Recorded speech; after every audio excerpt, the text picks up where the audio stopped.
2부의 토론을 시작하도록 하겠습니다. 저희가 오늘 총 3가지 질문, 미리 설문을 통해서 답변을 받았던 3가지 질문에 대해서 조금 더 심도 있게 이야기를 들어볼 건데요. 그런데 안타깝게도 아까 발제해 주셨던 오정원 선생님께서 교통편의 문제를 좀 일찍 가셔야 된다고 합니다. 그런데 지금 채팅창에 이태강 님이 또 오정원 선생님께 질문을 주셨어요. 그래서 이 질문을 먼저 답변을 듣고 그 다음에 원래 저희가 준비했던 3가지 질문으로 넘어가도록 하겠습니다. 혹시나 오정원 선생님께 먼저 질문 있으시면 지금이라도 채팅창에 남겨주시기를 추천드립니다. 질문을 제가 대신 읽어드리면은 미술작가로 활동하고 있는 이태강이라고 합니다. 아까 들려주신 이야기 매우 인상 깊고 동의하는 부분이 있는데요. 첫째로 오정원님께서 좋은 사업이라고 말할 수 있는 기준이 무엇인지 궁금합니다. 굉장히 철학적인 질문을 해주셨네요. 좋은 사업이란 무엇인가? 둘째로는 아까 발제자님께서 게임의 룰을 주도적으로 바꾸는 예술인이 되어야 한다라는 취지의 말씀하셨는데 그 방법, 그러니까 조금 더 현실적이고 구체적인 방법은 어떤 것을 예로 들 수 있을지 말씀 부탁드립니다 라고 하셨습니다. 이것에 대해서 오정원 선생님이 대답을 해주셔야지 빨리 가실 수 있습니다. 부탁드리겠습니다. 네, 질문 주셔서 감사하고요. 제가 채팅방에서 보이는 질문이 좋은 사업의 기준, 그리고 두 번째는 게임의 룰을 바꿀 수 있는 어떤 현실적인 방법, 이렇게 2가지가 맞나요? 맞는 것 같습니다만 이태강 선생님 혹시 맞나요? 네, 맞습니다. 네, 사실은 이거는 뭐 제가 답을 낸다기보다는 같이 논의해서 결론 부분에서 이렇게 나와야 하는 어떤 방향이 아닐까라고 생각을 하는데, 하지만 제 개인적으로 이제 생각해왔던 것은 공유를 드릴 수 있을 것 같아요. 먼저 2번째 질문에 대한 저의 생각을 말씀드리면, 게임의 룰을 주도적으로 바꾸는 예술인, 그래서 어떤 방법이 있을까? 제가 발제해서 그래서 많은 사례는 아니었지만 그래도 그런 사례를 포함시켰던 게 이제 제가 작년에 했던 경기 청년관, 지금 사실 올해 버전으로 하고 있잖아요. 이런 어떤 라운드 테이블 그거였고, 그리고 또 서울 청년 예술인 회의에서 같이 이제 저도 초대가 되어서 같이 이야기를 하고, 정말 각종 이야기를 하고 이제 그 각자의 또 글을 써서 책으로 나왔던 그런 사례를 말씀드린 건데요. 어떤 단번에 혹은 1년 안에 이게 어떤 게임의 룰을 바꾼다, 이거는 당연히 어려울 것 같고요. 일단은 서로 이야기를 해야 된다고 생각해요. 경기청년관 작년에 했던 활동 같은 경우에도 사실은 정말 많이 힘들었거든요. 제가 얼마 전에 이제 경기문화재단에서의 어떤 유튜브 인터뷰에서도 정말 의미가 있었고 성과가 있었다 이렇게 인터뷰를 했지만, 사실 제가 속으로 생각한 거는 막 어떤 전시나 행사, 뭐 이런 얘기들이 행정적으로나 뭐 여러 가지로 면에서 너무 잘 됐다, 예술인들끼리 했을 때보다 잘 됐고 막 예술적인 의미가 있었다, 이걸 말한 건 아니고, 사실은 정말 다들 힘들어하고 뒤에서 얘기도 많이 하고 그랬는데, 저는 이런 이야기들이 서로 안 맞는구나, 이런 거는 이렇게 부탁을 하면은 저쪽에서는 되게 처음 들어보는 이런 용어가 안 맞는구나, 이런 거를 서로 느낀 게 저는 성과라고 생각을 했거든요. 그러니까 이런 것은 서로 해보지 않으면 알 수 없고, 직접 경험을 통해서 알아가야 하는 어떤 깨달음이라고 생각해요. 이런 어떤 시행착오를 몇 번을 거치고 나야지 이제 서로 간의 어떤 공통점,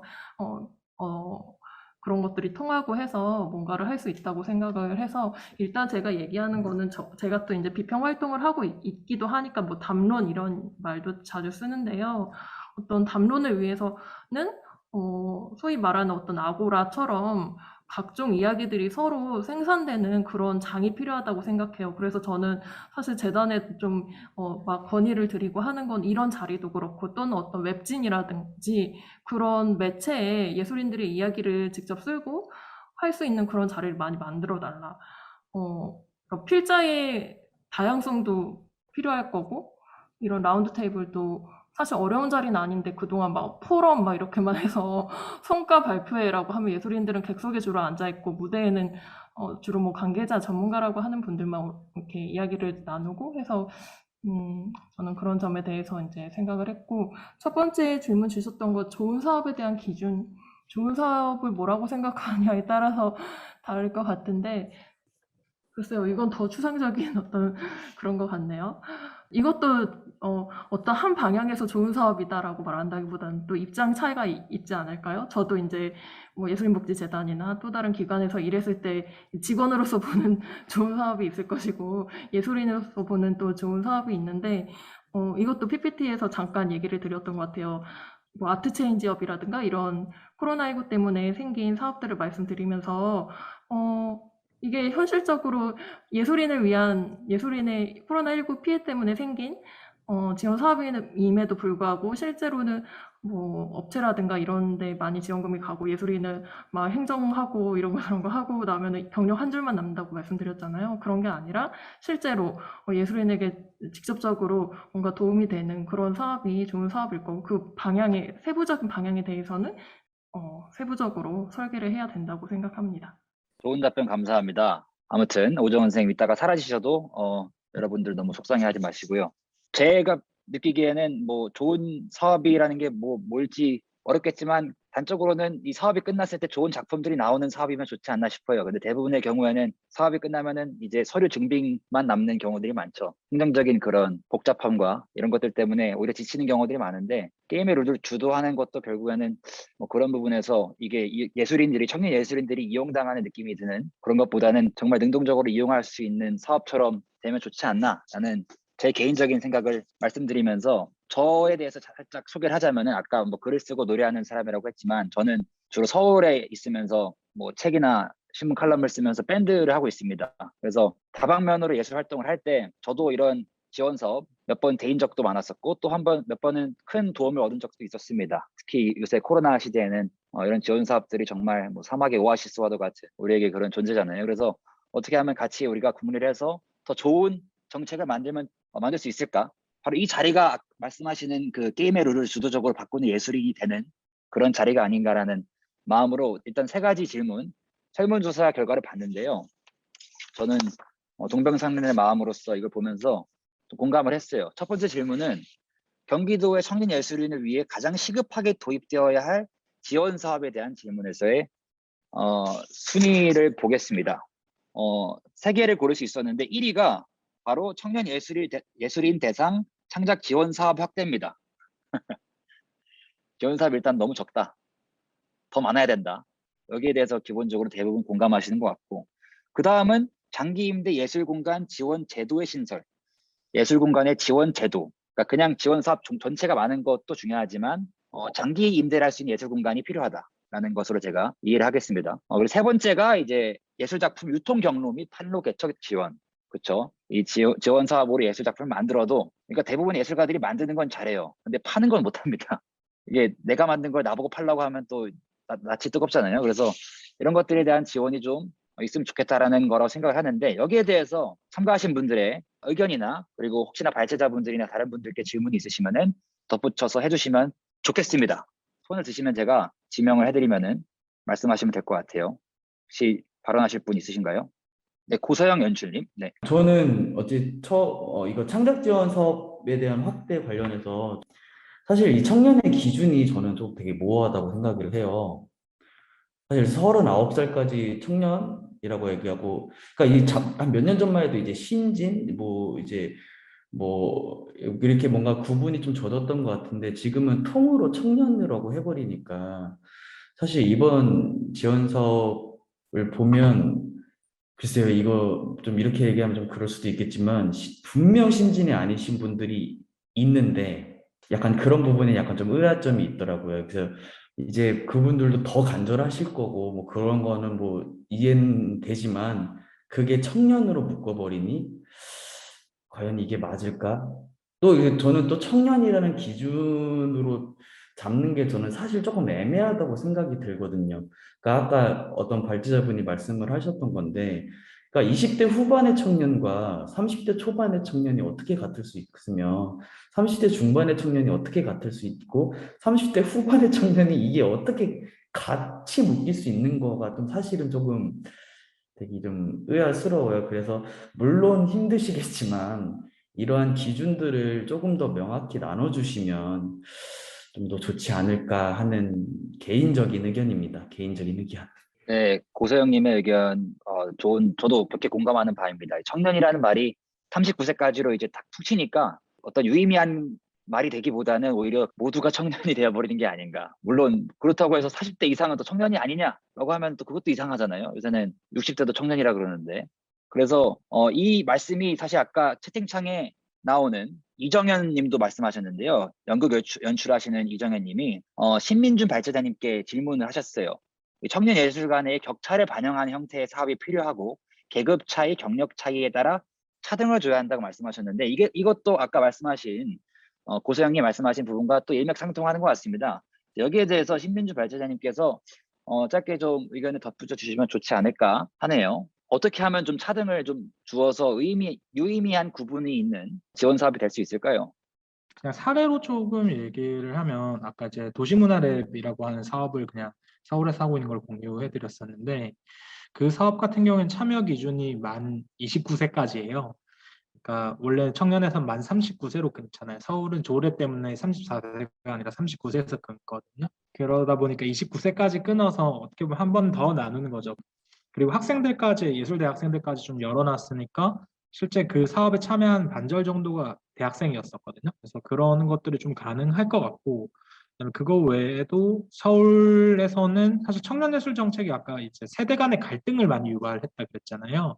그리고 그거와 함께 이제 청년의 범주가 너무 크다 보니까 아까 말했었던 20대 중반의 청년과 30대 중반의 청년은 다르다라고 하다 보니까 지원 사업 자체를 이제 그걸로 좀 바꿨어요. 진입하고 나서의 생애 주기로. 그래서 뭐 5년 이내, 진입한 지 5년 이내, 5년에서 10년, 10년, 그 다음에 그 이후 막 이런 식으로 나눴었는데, 근데 그게 좋을지는 한 번 더 고민해 볼 필요가 있는 것 같아요. 그런 식으로 하게 될 경우에는 그것도 방법일 수는 있지만, 좀 청년이라고 엮이기보다는 신진이나 이런 식으로 엮이게 되거든요. 근데 저는 신진이랑 아까 발제 내용이 잠깐 들어가 있었지만 신진이랑 청년이랑 호명하는 효과가 다르다라고 생각을 해요. 제가 느끼기에 신진이라고 하면은 기존에 뭔가 신진과 대비가 되는 뭔가들이 있는 상태에서 그것들 그 위계 구조 안에 다시 재편입시키는 느낌이 좀 있거든요. 그래서 좀 이제 예술인복지재단에서도 신진예술인 창작 지원금 이런 식으로 좀 얘기를 하는데 그게 맞는 걸까? 좀 고민이 좀 필요한 것 같고 그다음에 세대별로 좀 끊는 건 좀 더 필요하지 않을까? 아까 세부적인 구분 세그먼트를 나눠서 하는 건 필요하지 않을까 생각을 하고 계급 격차는 정말 좀 이제 고민이 좀 필요한 것 같아요. 이제 그게 소득 수준으로 끊는다라고 하는 건데 이제 문화예술 지원 사업들이 여태까지 해왔었던 기준이 사실 거의 다 수월성 기준이었잖아요. 복지 정책만 이제 재정을 좀 반영한 거였거든요. 소득 수준을. 그렇다라고 하면 창작 지원까지 이제 그 소월성보다는 소득 수준으로 할 거냐는 엄청 이 안에 내부 논쟁이 있을 것 같거든요. 근데 실질적으로 봤을 때 월세나 자신의 먹고 삶을 고민해야 되는 사람과 그게 아닌 사람의 그거는 다를 수밖에 없잖아요. 그러다 보니까 복지재단에서 부분적으로 이제 소득을 보조해주기 위한 파견예술인이나 아니면 창작 지원금을 소득 기준으로 끊고 있긴 하지만 그것만으로는 충분한가에 대한 고민이 좀 필요한 것 같고 어떤 방향이 좋을지는 토론을 좀 많이 해봐야 될 것 같아요. 근데 그거를 좀 누군가 정책을 결정하는 사람들이 그걸 한다라기보다는 경기도에 있는 청년 예술인들이 토론을 해서 만들어야 되는 거 아닐까라는 생각을 좀 하고 있습니다. 감사합니다. 또 장정아 님이 손 드셨는데요. 여기 이어서 또 말씀해 주시죠. 네, 저는 방금 나온 논의 내용은 아니고요. 공간에 대해서 의견이 있어서 말씀드렸는데요. 네, 저는 희곡을 쓰는 일을 하고 있는데 집에서 작업할 여건이 안 돼서 뭐 문학 창작실이나 뭐 집필실 이런 게 개인적으로는 있으면 좋은데 경기도에는 잘 없더라고요. 가려면 뭐 토지 문학관이나 뭐 연희문학 창작촌 이런 데를 가야 되는데 멀기도 하고 경기도 내에 혹시 유휴 공간이 있다면 그런 좀 저렴하게 임대를 하는 것도 괜찮으니까 집필실 같은 게 마련될 수 있으면 좋을 것 같습니다. 좋은 의견 감사합니다. 이런 말씀이셨군요. 그러니까 장기 임대 예술 공간이라는 것이 뭐 공연하는 공간도 될 수 있지만 창작을 하는 것도 언제까지 카페를 가는 것도 쉽지 않고 그죠? 집에서 눈치 보면서 하는 것도 쉽지 않고 그렇기 때문에 장기 임대 예술 공간이 있으면 좋겠다. 지금 저희가 있는 이 상상 캠퍼스도 사실 저는 처음 와봤는데 좀 놀라웠어요. 이렇게 좀 아름답고 넓은 공간이 있다는 것도. 근데 경기도가 워낙 넓다 보니 그런 공간이 많이 필요한 것 같은데 어떤가요? 재단에서도 와 계신데 지금 이런 부분에 대해서 혹시 좀 진행되는 것들에 대해서 공유해 주실 수 있을지. 네, 제가 말씀드릴 수 있을 것 네, 팀장님. 같은데요. 네, 저희 재단에서 운영하는 경기 창작센터라는 레지던시 공간이 있습니다. 그래서 좀 근데 위치가 안산의 대부도에 위치하고 있기는 한데 저희가 그쪽에서 문학 이런 장르 구분 없이 실제로 옛날에 김훈 선생님도 초청 작가로 있다 가시기도 하셨거든요. 그래서 그 부분을 좀 이용해 보셔도 좋을 것 같고요.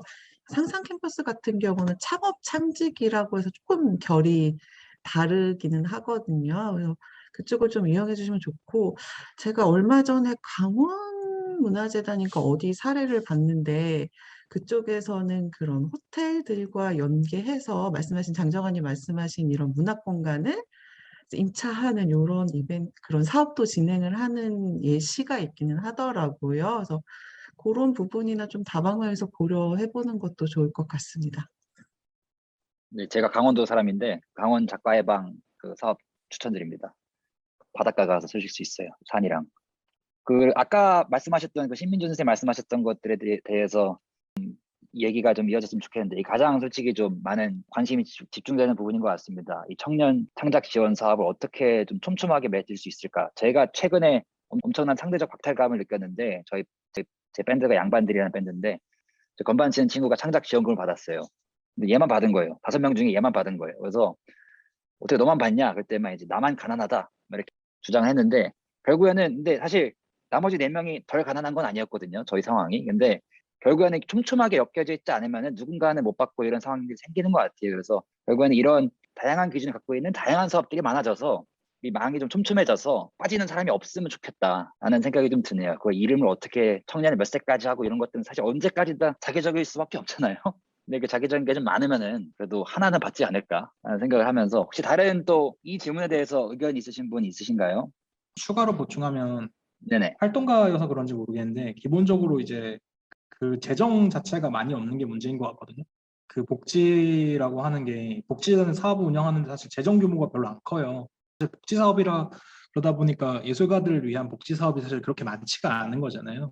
그러려고 하면 재정 자체를 늘려야 하는데 그 문제는 사실 이제 완전 정치 영역까지 가버리는 거거든요. 그래서 아까 이제 영노쌤이 그 얘기 하셨었는데 어떻게 시민 주체들이 더 이렇게 무엇인가를 할 건가 자신들의 목을 위해서 그런 부분들 좀 많이 고민을 해야 되지 않을까? 활동가다 감사합니다. 첫 질문에 대해서 혹시 다른 또 의견 없으신가요? 그러면은 제가 다음 질문으로 이어가겠습니다. 두 번째 질문이 바로 귀하가 생각하시는 경기도 청년 예술인 정책 발전에 시급히 반영돼야 할 것을 선택해 주십시오. 여기에 대해서는 1등이 공동 1등입니다. 첫 번째가 이제 청년 예술인을 위한 지원 센터 설립. 이것도 결국 공간에 관련된 거네요. 그죠? 말하자면 연습실과 공연장이나 뭐 아까 말씀하신 창작 공간 이런 것들이 있어야 된다는 것이고 그것과 똑같이 많은 분들이 선택하신 게 바로 청년 문화예술 관련 창업 등 일자리 확대. 그죠? 애초에 일자리가 있어야 센터가 필요하겠죠. 그죠? 이 두 가지가 가장 큰 것 같고요. 거기 이어서 유휴 공공시설 및 도시재생 사업과 연계한 청년 예술가의 창작물의 공연 및 전시 공간 확보. 이것도 결국에는 공간에 관한 것이네요. 그죠? 첫 번째 것과 세 번째 것이 결국에는 공간이 더 늘어나서 거기에 창작을 위한 지원과 그다음에 그 이후에 공연 전시까지 이어질 수 있는 그런 다양한 공간들이 있어야 된다라는 의견 주셨습니다. 이게 앞에 첫 번째 질문이랑도 솔직히 좀 비슷해지는 것 같은데 혹시 뭐 여기서 음악 하시는 분들은 어떻게 생각하시는지 이게 공연장 연습실에 대해서 주로 여기 설명이 되어 있었는데요. 혹시 경기도에서 음악 하시는 분들은 상황이 좀 어떠신가요? 개인적으로도 궁금하네요. 안녕하세요. 저는 수원 토백이 뮤지션 남수연이라고 합니다. 반갑습니다. 네, 재즈 보컬로도 활동을 하고 지금은 포크 듀오로 활동을 하고 있는데요. 음악 하시는 분들은 집에서 물론 작업할 수도 있지만 정환님이랑 비슷한 이유로 개인 작업실이 되게 절실하거든요. 그것에 따라 이제 뭐 퀄리티가 달라지기도 하고요. 그래서 이제 돈이 좀 아무리 여유가 없어도 연습실이나 작업실을 임대를 하게 되는 것 같아요. 근데 24시 연습실을 시세가 수원은 조금 싼 편이긴 하지만 그래도 조금 시설이 괜찮은 데는 35만 원, 뭐 40만 원, 뭐 그 이하로 가게 되면 이제 공기도 더 안 좋고 조금 이제 환경이 안 좋아지는 거죠. 근데 이게 작업하는데 거의 필수적이라고 할 수 있는데 매달 작업을 하기 위해 이런 비용이 나가는 게 조금 부담이 되더라고요. 장기적으로 써야 되다 보니까. 그래서 조금 저렴하게 임대할 수 있는 그런 작업실 또는 연습실, 녹음 공간, 뭐 그런 곳이 있다면 좀 좋겠다 생각을 하고 있습니다. 여기에 대해서 혹시 뭐 재단 쪽에서 알고 계시는 숨은 공간이나 이런 게 있나요? 대부도 같은? 네, 공간을 따로 갖고 있지는 않고 공간의 문제인 것 같아서 저희가 청년자립준비금 사업과 더불어서 임차료 지원 사업을 하고 있거든요. 최대 50%, 최대 300만 원까지 지원을 하고 있어요. 10개월 동안. 그래서 이 사업을 차라리 이용하시면 원하시는 공간을 얻고 그 공간에 관한 임차료를 지원받으시는 쪽으로 좀 접근해 보시면 어떨까라는 제안을 드립니다. 굉장히 좋은 제도네요. 저도 사실 밴드 합주실 때문에 월세가 집 월세만큼 나가거든요. 그래서 근데 이거를 코로나 때 행사 없다고 작업실을 없애면은 이제 밴드가 사라지는 거니까 출혈을 하듯이 계속 내고 있는 상황에서 남수현님 말씀하시는 거에 격해 공감을 합니다. 서울에도 이런 제도가 있으면은 제가 있는데 모르고 있을 수 있지만 너무 좋겠네요. 녹음하는 거는 제가 알기로 가평에 가면은 하나 있습니다. 경기도에서 지원하는 걸 알고 있는데 추천드리고요. 혹시 또 다른 뭐 음악 하시는 분들이 아니더라도 이 정책 발전에 관련해서 시급히 반영돼야 될 것이 이태강님 손 드셨는데 아까 백민정님 먼저 하겠습니다. 이태강님 질문 아까 먼저 했으니까 백민정님 말씀해 주시죠. 네, 안녕하세요. 저도 음악하는 사람인데요. 저는 클래식 피아니스트예요. 네, 그 작업실 얘기를 하셨는데 그 임대 지원금 사업이 제가 알기로는 월세로 아예 그런 작업 공간을 얻어야지 임차료 지원이 되는 걸로 알고 있어요. 그런데 보통 음악하는 사람들은 장비가 다 필요하고 다 구비가 되어 있는 방을 대여를 하지 이런 빈 공간 자체를 월세로 얻어가지고 또 그거를 작업실로 차리지 않는다는 말이에요. 근데 그거를 지원받기에는 조건이 너무 까다로운 거죠. 아까 수연님이 얘기해 주신 거랑 좀 임차료 지원 사업은 좀 결이 다르지 않나라는 생각이 들었거든요, 저는. 저희가 유휴 공간이라는 그 공간을 한정하진 않거든요. 그래서 뭐 그게 말씀하신 녹음실이건 작업실이건 상관없고 다만 이제 2명 이상의 예술인이 코어한다는 조건은 있지만 그 공간이 꼭 어디에 유휴 공간이어야 된다라는 그런 기준점은 따로 없습니다.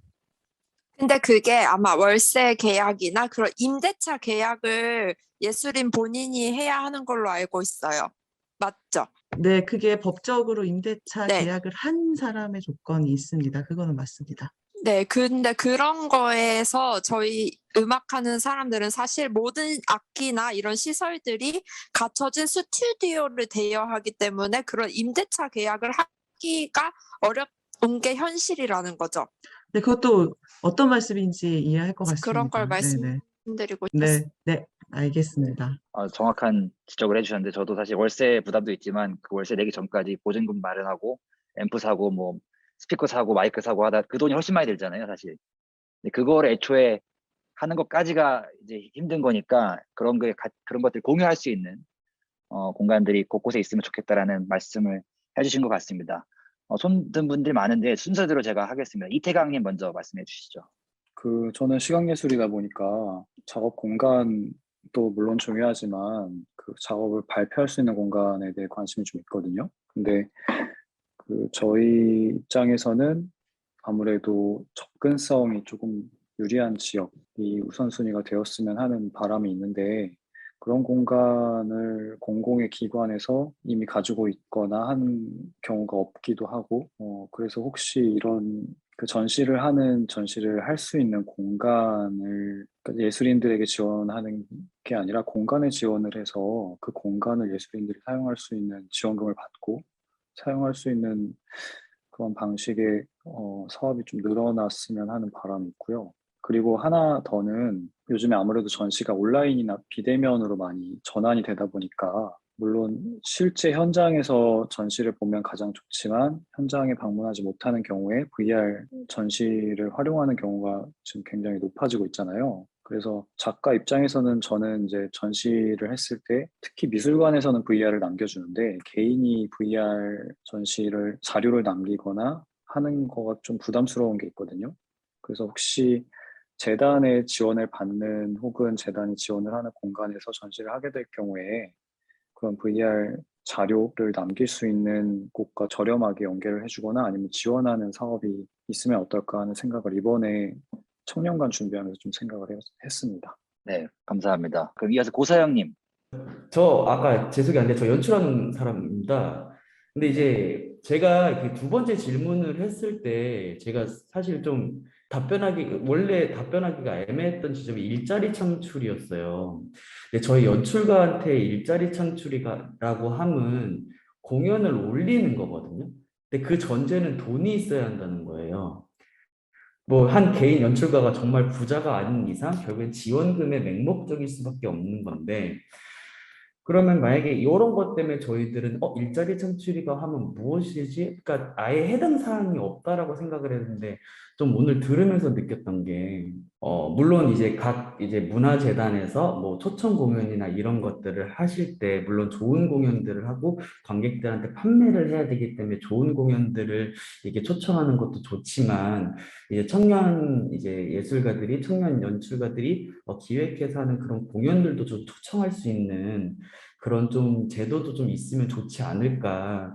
그러면 연출가들도, 그러니까 젊은 연출가들도 어쨌든 그 자신의 작품을 홍보할 수도 있고 그런 식으로 뭔가 공연을 할 수 있는 기회가 또 다른, 그러니까 맹목적으로 지원금에 목숨 걸 수밖에 없는 상황이 아닌 뭔가 또 다른 공연을 할 수 있는 방법이 또 만들어질 수 있지 않을까라는 아이디어, 생각 갑자기 문득 들어서 각 이제 그런 재단이나 아니면 그런 뭐 기관이나 이런 데서 그 청년들의 공연도 초청을 해서 좀 올릴 수 있는 그런 좀 제도도 만들어지면 그러니까 연출가들한테는 좀 그게 일자리 창출이 아닐까라는 좀 생각이 들어서 의견을 남겼습니다.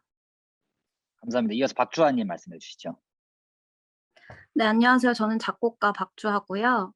그 공간에 대해서 아까 얘기하신 부분에 있어서 그 관계자 선생님들께 서울문화재단에서 운영하는 청년예술청이라는 그 공간에 대한 참고를 좀 해주셨으면 하는 생각이 들어서 손을 들게 되었고, 청년예술청 같은 경우는 사실 어떤 지역, 서울에 사는 지역에 그 서울 시민한테만 공유되는 것은 아니고 사실 신청만 하면 무료로 누구한테나 다 공유를 해주는 공간이고, 그리고 그 여기 들어가 보면 사실 공간마다 뭐 음악하는 사람 아니면은 뭐 사진을 찍는 사람 아니면 전시를 하는 사람 그리고 여러 각각의 분야의 사람들이 자기가 쓰고 싶은 공간을 무료로 예약을 해서 사용할 수 있도록 되어 있어요. 근데 아무래도 이제 수원이라든지 더 먼 경기도 분들이라든지 이런 분들은 이게 충무로 쪽에 있는 데인데 사실 쉽게 예약을 해서 사용할 수 있는 구조는 아닌 것 같고 그런 의미에서 경기문화재단이 좀 힘을 써주셔서 이런 공간을 경기 예술인들을 위한 이런 공간을 만들어 주시면 아무래도 좀 더 이런 공간에 있어서 많이 불편함을 느끼는 그런 예술인들에게 엄청난 힘이 될 수 있다고 저는 생각이 들어서 이 청년예술청에 대한 그런 참고를 좀 해주셨으면 하는 바람입니다. 네, 제가 조금 덧붙이면 그 이제 원래 10월에 이제 예술청이라는 공간도 오픈할 예정인데 조금 미뤄지긴 했는데요. 그 대학로의 동숭아트센터에 이제 서울문화재단이 들어가면서 지금 이제 그 아까 발제해주신 신민준 님도 운영위원으로 활동하고 계신데 그 사례는 이제 사례로 참고하시면 좋을 것 같고 이게 공공공간은 보통 만들어지는 방식을 생각해 보면 그냥 이제 그 지자체나 이런 기관에서 공간을 만들어 놓고 이걸 어떻게 활용할지 보통 얘기를 하잖아요. 근데 사실 이게 되게 쉽지 않거든요. 이 활용하기가 이미 만들어진 공간을 뭔가 이후에 이제 뭔가 활용하는 건 쉽지 않아서 좀 새로운 뭐 유유지나 아니면 새로 공간을 만들 때 사실 좀 그걸 실제로 이제 활용하실 분들 특히 이제 기획자분들이나 예술가분들이 이제 그 처음에 시작 단계에서부터 이 공간을 좀 어떻게 활용할 수 있을지를 좀 충분히 고민할 수 있는 좀 그런 사례로서 좀 참고하시면 좋겠다. 이게 그 공간의 어떤 피상적으로 그 공간이 어떻게 이용되는지만 보면 그게 안 보이거든요. 청년예술정도 그런 과정이 있었고, 그 이제 이게 만들어지는 과정들을 좀 잘 참고하시면 좋겠다는 생각이 들고요. 아마 민준쌤도 좀 실제로 참여하신 입장에서 좀 이렇게 보태해 주실 내용도 있을 것 같은데. 저는 운영위원까지는 아닌데 어쩌다 보니 작년에 이렇게 오픈하는 거랑 좀 같이 해가지고 공간을 가지고 있는 힘이 좀 큰 거라고 생각을 하거든요. 그리고 그 공간의 프로그램들을 이제 예술인들이랑 기관이랑 같이 함께 만들어간 힘이 좀 크다고 생각을 해요. 그래서 아까 얘기한 것처럼 이제 그냥 대상 정책이랑 같이 만드는 정책이랑은 전혀 다른 것들이 나오기 때문에 예술인들 조금 더 창의적인 것들이 더 많이 나올 수 있는 것 같아요. 근데 이제 경기문화재단 같은 경우는 광역문화재단이고 경기도가 이제 도넛형 구조로 생겨서 되게 시마다 좀 멀다 보니까 대부도에 있는데 연천에 사람이 가긴 힘들잖아요. 그러다 보니까 그런 것들을 거점별로 어떻게 구성할 것인가 광역재단에서 그런 고민들 좀 많이 해야 되지 않을까라는 생각이 좀 들긴 하네요. 주로 두 번째 질문 얘기하면서 주로 공간에 대한 이 말씀 많이 나왔던 것 같고요. 그 공간이 이제 뭐 창작을 하는 공간부터 시각적인 작품들을 전시하고 나가서는 이제 그걸 올릴 수 있는 그런 자리까지 광범위하게 생각을 해야 되는 것 같고, 말씀하신 것처럼 경기도의 지역적 특성상 좀 거점형으로 생각해야 되지 않나 하는 말씀까지 들어봤습니다. 저희가 마지막 질문으로 이어가겠습니다. 마지막 질문은요. 기회가 생각하시는 경기도 청년 예술인으로서 직업적 안정성과 지위 획득을 위해 필요하다고 생각되는 것을 선택해 주십시오. 이게 아까 두 번째 질문에서 말했던 일자리 창출과도 연결되는 것 같은데요. 첫 번째가 놀랍게도 예술인 최저임금 제정입니다. 저의 마음을 바로 앞에 얘기를 다 들으면서 최저임금과 뭐 기본소득까지 얘기할 필요도 없겠지만 어쨌든 그런 기본적인 예술인 한정되지 않는 것들이지만 그런 기본 것들이 사실 되는 게 더 중요하지 않나 생각 많이 했었는데 여기에 대해서 많은 분들이 공감하신 것 같고요. 두 번째가 저소득 예술인 의료보험 지원. 이것도 한번 또 얘기해 볼 만한 것 같습니다. 의료보험 지원. 예술인 특히 사각지대에 처하는 경우들이 많이 있는 것 같아요. 그리고 세 번째가 예술인 인건비 지급 부당설의 신고. 이거 너무 제가 웃을 일은 아니지만 너무 공감되는 바라서 이 첫 번째랑 사실 비슷한 거죠. 예술인들이 이제 뭐 비정규직 중에서도 비정규직인 경우가 많다 보니까 이런 기본적인 노동법에서도 보호를 못 받는 사각지대에 처한 경우가 많아서 이런 것들을 근데 어떻게 뭐 경기문화재단에서 어떻게 해줄 수 있을지 잘 모르겠지만 궁금합니다. 이거 어떻게 해결할 수 있을까요? 세 번째가 그거였군요. 나머지는 솔직히 좀 적습니다. 결국에는 떼인 돈 좀 받아주세요 하는 거고 돈 좀 제대로 주세요 한 거라고 세 번째를 정리를 할 수 있을 것 같은데 일자리 창출이랑은 좀 다르네요. 일을 하면 제대로 좀 이게 보장이 됐으면 좋겠다. 그리고 아플 때 좀 안정적이었으면 좋겠다라는 말씀으로 저는 이해를 합니다. 여기에 대해서 보태주실 분들 손들어 주시겠습니까? 개인적인 뭐 경험담이 있으시면 더 와닿을 것 같고요. 안녕하세요. 저는 그 1위, 2위로 나온 거는 다들 공감을 하시고 지금 의견을 많이 장전하신 것 같아서 그 소수 의견이었던 거를 말씀을 드려보고 싶은데요. 짧게 예술인 기준 재설정으로 저는 선택을 했던 것 같아요. 이게 전에 다른 포럼에서도 말씀을 드렸었는데 저는 그 예술인 증명에 조금 그 곤란을 겪고 있는 사람 중에 한 명이거든요. 근데 이게 예술인 증명 조건에 대한 거는 뭐 경기문화재단에서 이렇게 도움을 주실 수 있는 부분이 아닐 수 있지만 말을 하고 싶었습니다. 기준이나 조건이 좀 현실적으로 조정이 필요하다는 생각이 들더라고요. 그래서 경기 예술인으로 따로 뭐 증명 가능한지 이런 것도 여쭤보고 싶었고, 뭐 예를 들면은 음악은 제일 이제 증명하기 깔끔한 게 음원이 이제 3개 이상인 거. 문학은 북넘버가 있어야만 뭐 증명을 가능한 실정이고, 뭐 제 친구 뭐 배우 같은 친구는 이제 활동명이랑 실명이랑 다른데 뭐 그게 네이버 등록이 안 돼 있어서 인정이 안 된다든지 뭐 그렇거든요. 저는 작년에 되게 공연을 코로나임에도 불구하고 활발하게 했는데 음원만 아직 없는 상태예요. 근데 음원을 계속 준비가 길어지는 거예요.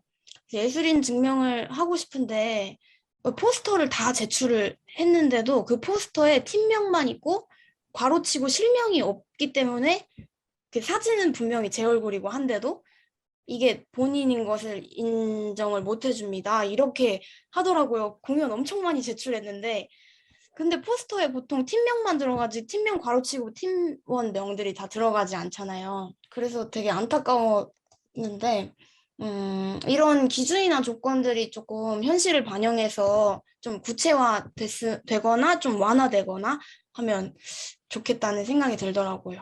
네.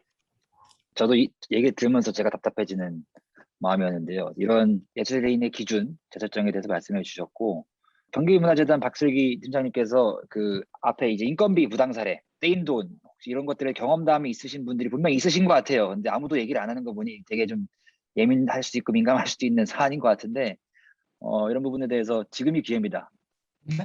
이장현님, 최저임금 답변하긴 했는데 사실 최저임금이라는 것이 과연 적용될 수 있을지 의문이 들긴 합니다. 어떤 기준으로 지급될 수 있을까요? 이게 되게 좋은 질문인 것 같아요. 이게 뭐 시급으로 측정하기가 힘든 경우들이 많이 있기 때문에 예술인의 최저임금이라는 게 과연 어떻게 설정될 수 있을까 애초에 여기에 대해서 혹시 좀 의견이 있으신 분 있으신가요? 진짜 어렵네요. 이거 뭐 곡 하나당 얼마씩 줘야 된다라고 말하기도 힘들고 글 쓰는 사람 입장에서는 이거 뭐 매당 뭐 10,000원 미만은 일 받지 말자 뭐 이런 얘기도 많이 나오는데 이런 것들에 대한 기준을 사실 문화재단에서 정해줄 수 있는 것도 아니고요. 참 어렵네요. 요 관련해서 제가 간단하게 좀 말씀드리면 사실 이제 이런 논의들이 계속 있는데 그 이제 작년에 코로나 관련해서 이제 서울문화재단에서 기획자의 190시간 그래서 이제 한 달 정도의 이제 기획자가 뭔가 기획 활동을 한다고 했을 때 그게 준비 과정이든 실행이든 그래서 한 200만 원 정도 이제 그 최저임금 기준으로 200만 원 정도 측정해서 이제 나갔었는데 사실 거기에 대해서 논의들이 되게 많았어요.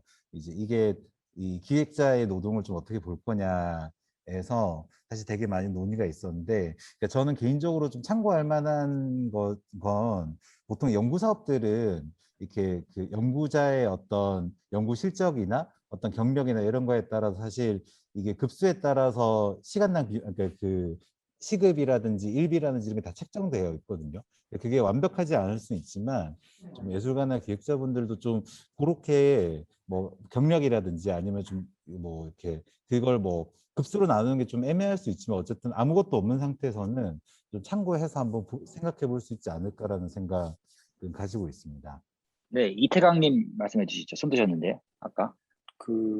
저는 이 부분이 좀 디테일하게 좀 잘 논의가 되어야 된다고 생각하는데, 특히 예를 들면은 몇 년 전에 국립현대에서 전시를 하신 작가님들의 그 아티스트 피의 경우에 뭐 10만 원, 20만 원 이런 식으로 책정이 되고 그게 국가가 만들어 놓은 기준에 의거해서 지급된 거로 논란이 아마 되게 컸었는데 뭐 지금도 제가 얼마 전에 전시를 했지만 그 기준이 굉장히 낮아요. 그래서 오히려 그 기준을 적용하면 그 미술관이나 이런 곳에서 더 민망해하는 경우들이 좀 많거든요. 그래서 오히려 다른 방식으로 지급을 더 준다거나 그래서 이런 부분들이 저는 조금 탁상 행정에 너무 좀 제한적으로 행정하시는 분들이 만들어 놓은 기준이 아닌가 하는 생각이 들고 오히려 이런 부분에서 좀 더 자유로워야 되지 않을까라는 생각이 좀 더 많이 들었어요. 네, 감사합니다. 그 경기문화재단 유민구원님께서 계약서를 혹시 거절당한 경험이 있는지 물어보시는데요. 혹시 참가하신 분들 중에서 애초에 계약서 쓰는 거를 좀 거부당했던 경험이 있으시면은 나눠주시면 좋을 것 같습니다. 한 3년 전만 해도 계약서 다 안 썼죠. 그게 당연했고, 네네. 그러니까 그게 쓰는 게 이상했고, 써달라고 하면 얘 왜 이래?가 됐었죠. 근데 요즘에는 조금 잘 모르겠어요. 근데 요즘에도 거의 저는 이제 연극을 주로 하긴 했는데 요즘에는 그래도 많이 좀 바뀌고는 있지만 솔직히 그 최저임금이라는 것도 되게 애매한 게 연극하면서 가장 안타까운 점을 꼭 얘기하고 싶다라고 한다면 단발성으로 끝날 수밖에 없는 현실이 전 제일 안타까워요, 공연이. 그러니까 물론 몇몇의 그런 산업 공연들, 뭐 제작사가 만약에 붙어서 이렇게 많은 제작금을 지원해 주는 공연이 만들어진다면 홍보도 무한히 할 수 있고 이렇지만 솔직히 저희 기본적인 지원금을 가지고 뭐 한 2천만 원이라고 치고 홍보를 과연 제대로 할 수 있는가? 그러니까 연극 한 편이 만들어지는데 최소 얼마가 드는데 근데 이 홍보들도 그냥 단순히 지원 사업에서 좀 끝나는 게 아니라 그럼 지원 사업에서 그러니까 우리가 첫 번째 질문에서 뭔가 저희가 팔 수 있게끔 뭔가 이런 방안도 좀 같이 좀 고민해 주시고 알려주실 수 있으면 좀 좋지 않을까. 그러면 좀 연극을 하시는 분들도 뭔가 돈을 벌 수 있는 뭔가 이런 뭔가가 생길 텐데 사실 저도 뭐 그렇게 오래 있지는 않았지만 이미 그 극단의 재정 상황을 뻔히 아는데 여기서 내가 일한 만큼 돈을 달라 얘기하기가 그러니까 이게 이야기하는 게 당연한 건데 이걸 이야기하기가 너무 미안해지고 죄송해지는 이 상황이 사실 너무 싫은 거거든요. 근데 이게 너무 근본적으로 들어가서 좀 안타깝긴 한데 좀 연극판 물론 다른 장르도 뭐 비슷하겠지만 좀 이런 부분에 있어서도 조금 좀 홍보나 이런 부분들도 좀 같이 그냥 단순히 돈만 주시는 게 돈도 그것만으로도 감사하긴 하지만 예 그래도 좀 그런 홍보까지 좀 같이 할 수 있는 좀 그런 그것도 같이 고민해 봐 주셨으면 좀 좋겠다. 의견을 남깁니다. 예. 네, 고소영님 말씀이랑 비슷하게 장정환님께서 채팅창에 남겨주신 것도 거절당한 경험은 없어도 작은 작업들 같은 경우엔 지인들이랑 하는데 그럴 때는 이제 이런 것들 요구하기가 감정적으로 쉽지 않다. 이런 것들에 대해서 많은 분들이 공감하고 계신 것 같습니다. 그래서 이런 기준이 정해진다는 것이 이게 뭐 국가에서 예를 들어서 뭐 강연 같은 거 하면 교수는 얼마, 누구는 얼마 이런 식으로 다 급을 정해놓잖아요. 예술가들에 대해서 그렇게 급을 정해놓고 하는 것이 도움이 될 수도 있고 이태강님 말씀에 의하면 오히려 또 그런 것들이 또 민망해지는 상황이 너무 액수가 적으면은 민망해지는 상황도 생길 수 있지만 또 한편으로는 이렇게 기준이 없을 때 공적으로 강요되는 기준이 없을 때 이런 소소하게 일하는 개인적으로 일하는 사이에서는 되게 민망한 부끄러운 상황들이 많이 생길 수 있을 것 같습니다. 그걸 재단 차원에서 어떻게 할 수 있을지는 저도 잘 모르겠지만 아마 이런 이제 돈을 받는 것, 돈이 오고 갈 때 그런 명확한 기준의 부재, 돈 자체가 적게 왔다 갔다 하는 것도 문제겠지만 기준의 부재에 대한 답답함을 많은 분들이 토로하고 계신 것 같고요. 저희가 안타깝게도 시간이 많이 남지 않아서 이제 좀 종합적으로 정리를 하면서 각자 마지막 한마디씩 들으면 좋을 것 같습니다. 제가 질문을 총 3가지를 얘기했는데 이제 앞에 두 질문에 대해서는 이제 뭐 지원 사업을 어떻게 확장할 것이냐, 그다음에 정책 발전 어떻게 할 것이냐에 대해서는 처음에는 청년의 기준, 청년 지원 사업이라는 것에 대한 기준이 좀 더 다양화되면 좋겠다. 그리고 좀 더 세밀하게 설계가 되었으면 좋겠다. 너무 그냥 기계적으로 몇 살까지만 나누고 뭐 아니면은 뭐 너무 기계적으로 소득 수준으로 복지처럼 나오는 이런 것들보다는 좀 더 다양한 고려를 해줬으면 좋겠다라는 의견이 나왔던 것 같고요. 그 다음에 중요했던 건 공간에 대한 지원이 커져야 된다고 했는데 그게 바로 정책 발전으로 이어졌던 것 같습니다. 다양한 창작 지원부터 시작해서 그 작품을 보여줄 수 있고 그다음에 홍보할 수 있는 그런 공간들이 경기도의 거점으로 여러 군데 생겼으면 좋겠다라는 의견이 컸고요. 마지막 질문에서는 이제 지금 상황에서 임금의 보장 이것들에 대한 기준이 좀 사회적으로 합의가 되었으면 좋겠다라는 이제 답답함으로 제가 좀 종합을 해봤습니다. 이런 부분들에 대해서 저희가 놓친 것들이 있으면은 저희 남은 시간 동안 좀 마무리를 해주셨으면 좋겠는데요. 아까 이제 미리 해주시겠다고 약속을 해주신 안영노 선생님께서 한번 정리해 주시고 거기에 대해서 다른 분들 말 못하신 분들 좀 말씀 들으면서 끝내면 좋겠습니다. 네, 열심히 들었는데 청년으로서의 고민보다 이제 뒤로 갈수록 예술가로서의 고민들을 많이 얘기해 주셨어요. 제가 마지막에 말씀드린 것처럼 이런 워크숍이 계속돼야 된다고 생각합니다. 몇 년 전에 얘기했는데 또 동일한 얘기를 하게 만들고 그동안 정책에 반영된 게 있느냐. 이런 게 아니라 우리가 주인이니까 계속 이 얘기를 해야 돼요.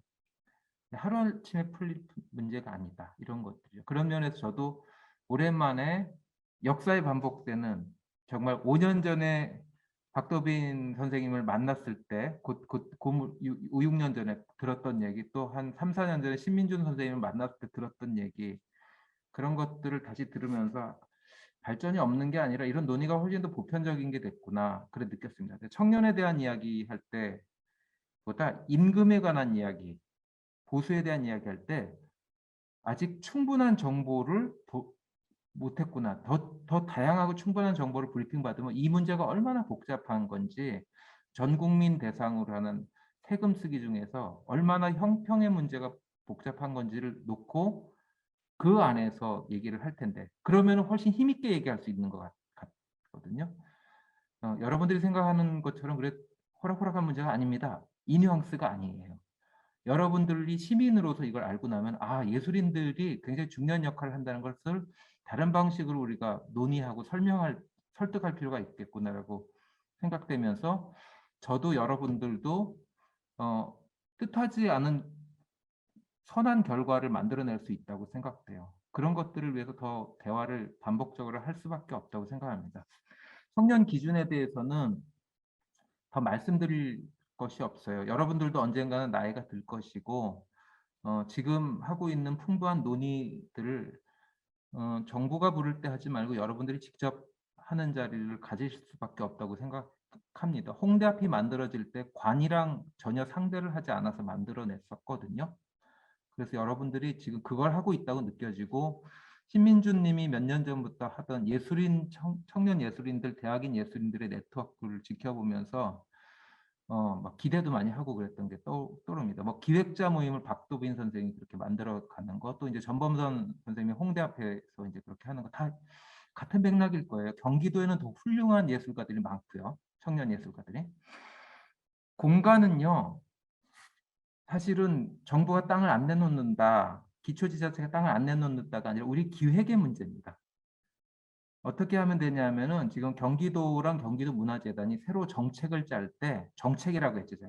정책을 짤 때 모든 기초지자체 31개 시군구, 구청, 군, 뭐 시에 공문을 보내서, 여러분 군유지, 구유지, 시유지로 안 쓰는 곳인데 적당히 리모델링 비용을 내놓으면은 거기에 그 지역 청년 예술가, 청년 기획자, 다른 지역에서 와서 교류할 수 있는 교통이 편한 곳, 청년 활동가, 심지어 시민 활동가, 사회복지사들이 같이 어우러지고 공간을 마음대로 쓸 수 있는 걸 만들겠습니다. 모델이 있습니까? 청년청, 시민청, 예술청 다 다른 도시에서도 나왔어요.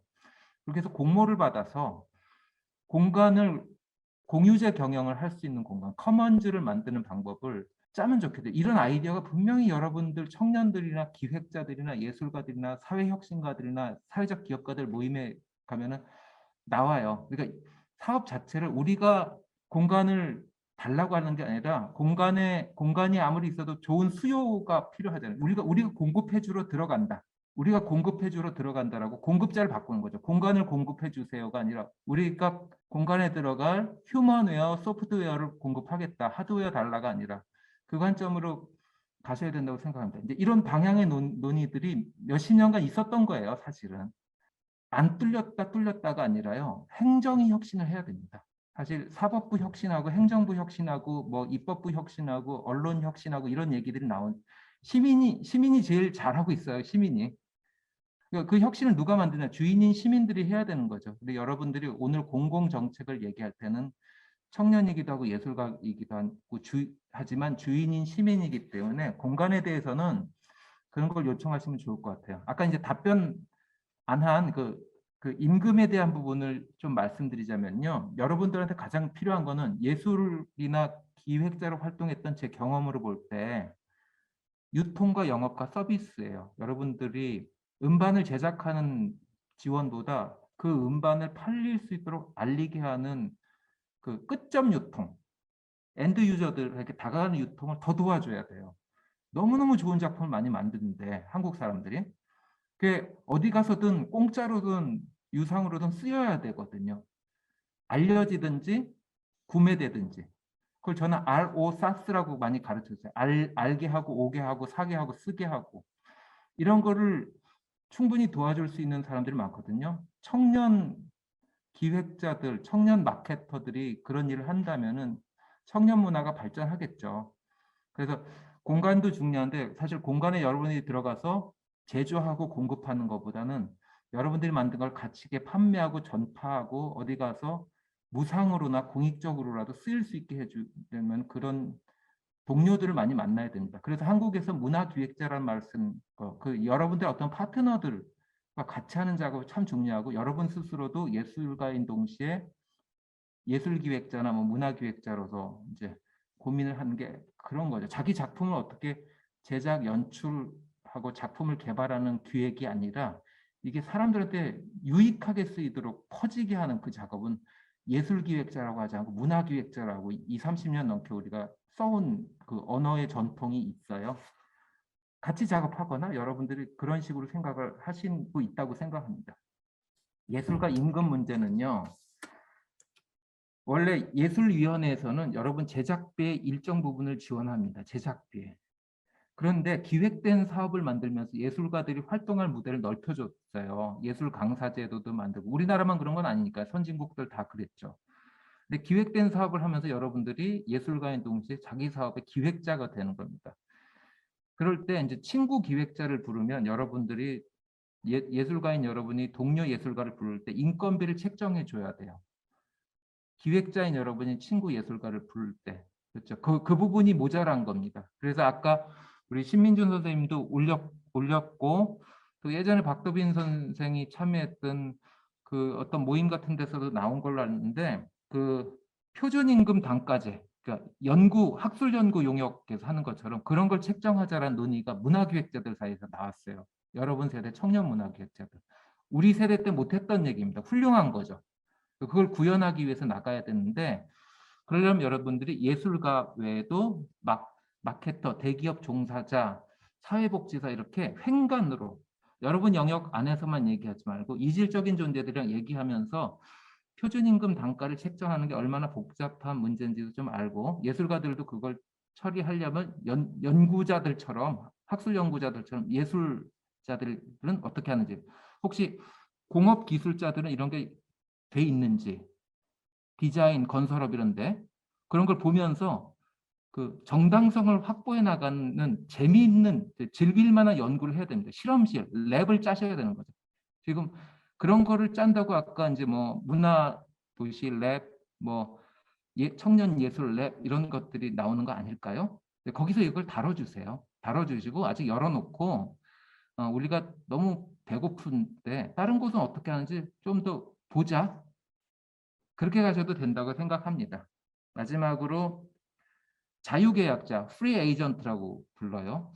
구단에 소속되지 않았던 박찬호 같은 분들이죠. 그럴 때 여러분들은 당연히 fee를 받습니다. 근데 이 fee를 받는 게 공공 영역에서는 예술 경영, 비영리 단체의 경영이나 우리 세금을 쓰는 데서 받는 공공 영역에서는 표준을 너무 최저 단위로 정하지 않아야지 여러분들이 공익적인 활동을 할 수 있는 거죠. 여러분들이 아니려고 해도 공익적일 때 세금을 쓰게 돼 있어요. 시민들의 논리는. 근데 문화산업에서는 잘 나가는 작품은 엄청 받는 빈부 현상이 발생하죠. 이런 걸 같이 느끼면서 비교해 보셨으면 좋겠어요. 살벌한 시장의 영역에서 여러분들은 몸값이 굉장히 차별화되는데 우리가 경기도에서 좋은 작가로 활동을 한다고 할 때는 자기 아틀리에에 갇히지 않고 세상과 시민과 소통할 때는 당연히 시민을 위해 좋은 일을 할 때는 당연히 높은 fee를 받아야 된다. 지금 여건을 다 개선해야 된다. 전 그렇게 생각합니다. 여러분들이 하는 이 연구가 옳고 그른 문제가 아니라 뜻하는 대로 많이 소통하소서 이런 말씀을 드리면서 마치겠습니다. 네, 아주 마무리를 아름답게 오랜 경험에 비추어서 가슴에서 우러나는 말씀 해주셨는데요. 너무 감사하고요. 저희가 시간 관계상 많은 분들의 많은 청년 예술인 분들 이야기를 들었으면 좋겠는데 혹시나 지금이라도 하시고 싶은 말씀 있으시면은 손 들어주시겠어요? 없으시다면은 오늘 함께 해주신 그 발제자 선생님 여러분, 뭐 안영모 선생님을 비롯해서 신민준 선생님 그리고 박도빈 선생님 감사하고요. 그리고 또 함께 해주신 경기문화재단 이런 자리를 앞으로 계속 만들어 주시리라고 믿고 저도 이런 자리에 참여해 본 건 처음이에요. 진행자로 참여를 했지만 이런 자리가 많았으면은 좋겠다라는 마음이 들고 그보다는 사실 그 전에 막 격히 공감하는 자리였던 것 같습니다. 근데 이게 예술인들의 특성인 것도 같아요. 모여서 얘기하면 너무 좋아서 서로 그래서 돈 안 받고 야 그래 내가 해줄게 하면서 막 하다 보니까 서로 더 힘들어지는 것 같아요. 아까 말씀하신 것처럼 우리끼리 일할 때 더 확실히 챙겨주자. 저도 글 쓰는 입장에서 제가 글을 쓰면서 출판사도 하는데 출판사를 발주할 때는 그런 생각이 안 들더라고요. 근데 내가 청탁을 받을 때는 그런 생각 확실히 들어요. 이게 내가 너무 돈이 싸다. 근데 역지사지의 마음으로 일단 우리끼리 이런 확실히 기준을 잡아가는 게 필요하지 않나라는 생각을 하면서 오늘 오프라인에 만나지 못해서 너무 아쉽지만 온라인으로라도 여러분과 함께해서 너무 좋았습니다. 앞으로 경기문화재단 그리고 경기에서 활동하시는 청년 예술인분들 다들 건강하시게 지내시면서 좋은 작품 많이 만들어졌으면 좋겠습니다. 감사합니다.